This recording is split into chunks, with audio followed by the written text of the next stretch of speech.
These are the stories making the headlines in the Hot 7 Nightly News.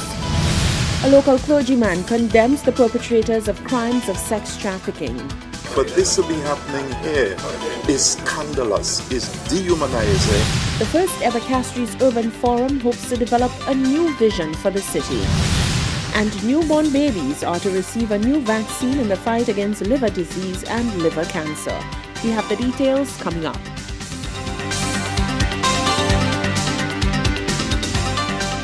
This is the Hot 7 Nightly News with Lovely and Amy Joseph.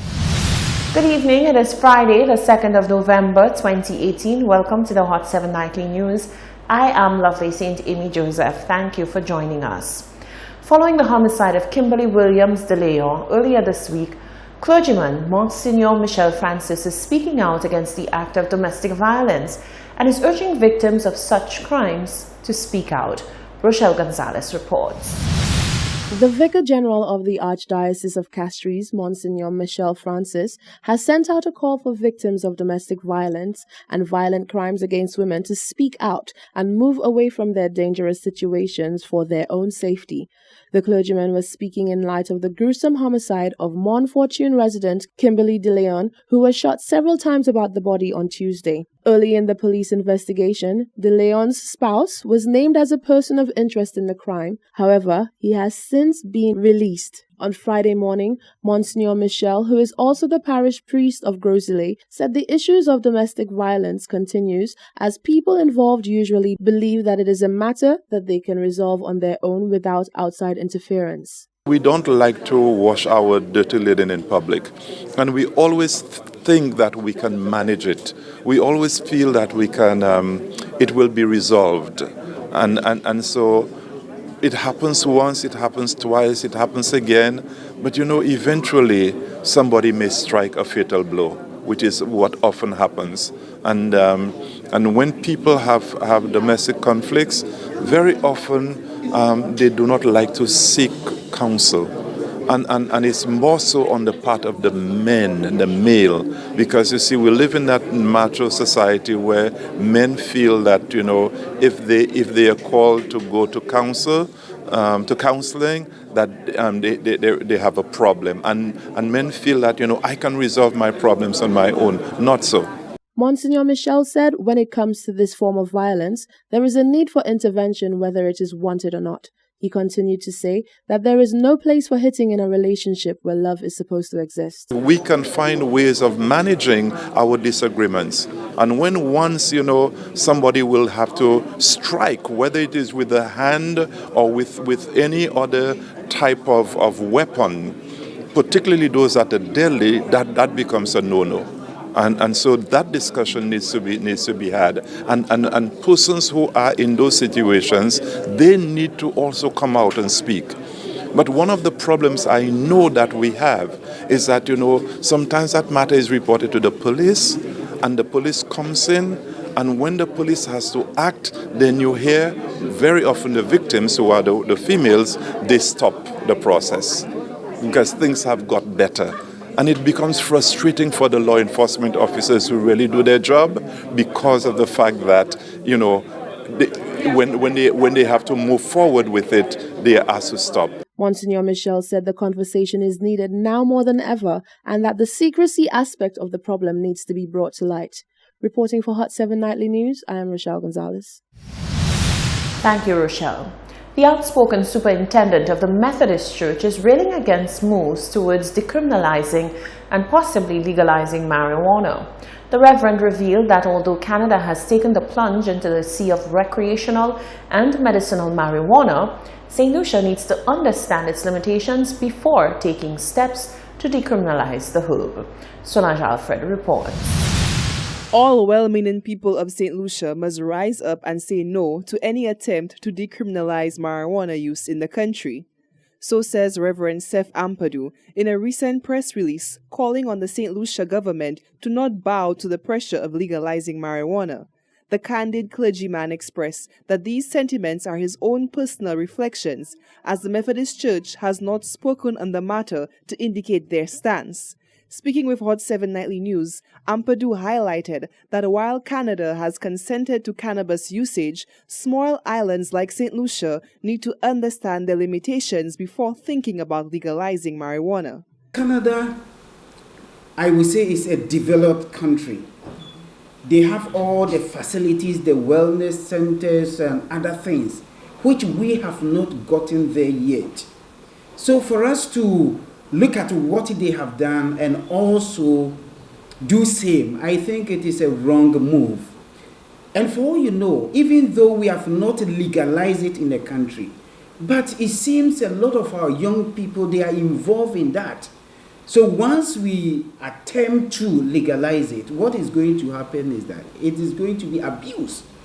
The Reverend argues that although many have boasted the positive impacts the herb can bring into the island financially, enough attention has not been focused on the negative moral and social effects. We can get all the money, but when there is any disaster in terms of health, are we prepared to solve it? So we should not think of only the monetary side of it, but the social and as far as our young people are concerned. So that is why I'm calling all well-meaning Lucians to object to the legalization. Many advocates of the herb have cited its confirmed medical importance in the treatment of chronic illness. Not denying the medical benefits of marijuana, Ampadu insisted that on those grounds it should be a prescribed form of medication by a medical practitioner. We are saying that it has medical also implications, fine. Then the doctor should prescribe.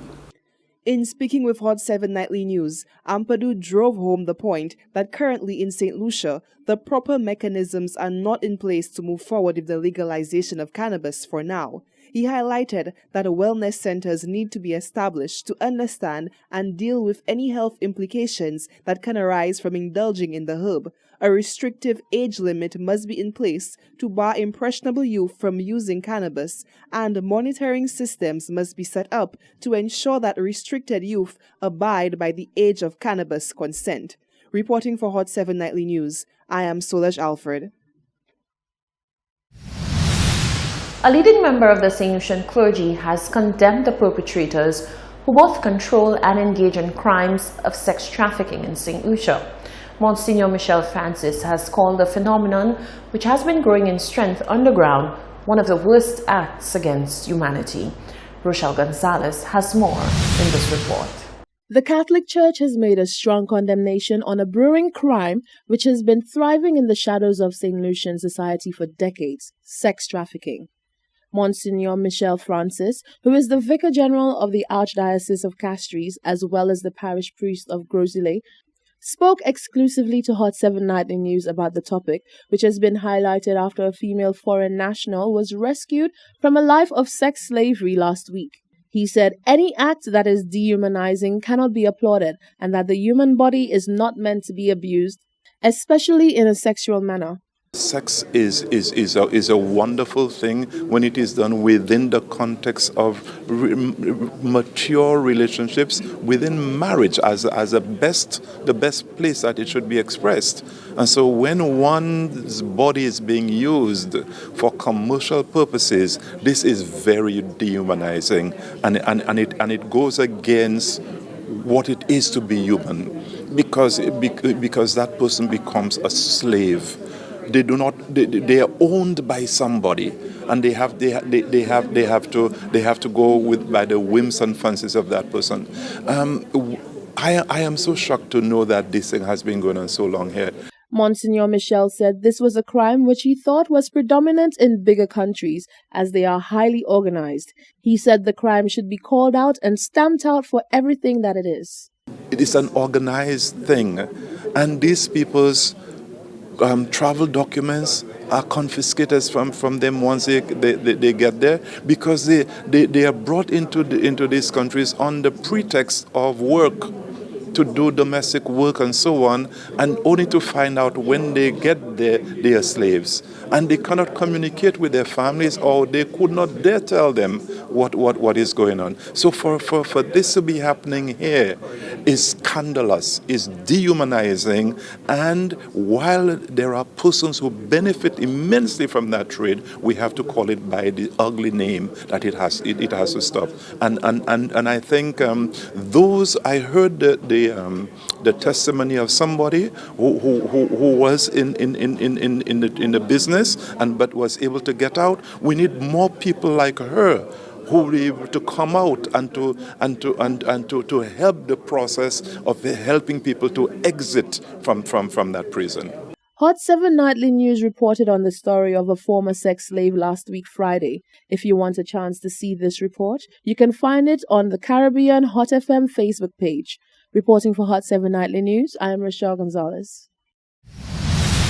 In other news, the Ministry of Finance hosted a one-day meeting to discuss the redevelopment of Castries and review the existing National Vision Plan adopted a decade ago. The meeting, dubbed the Castries Urban Forum, is the first of its kind and is expected to become an established event to be rotated on a systematic basis. An estimated 60 people attended the forum, which dovetails a series of smaller focus group meetings that were held in the month of October by the Ministry's National Integrating Implementation Planning Unit, NIP.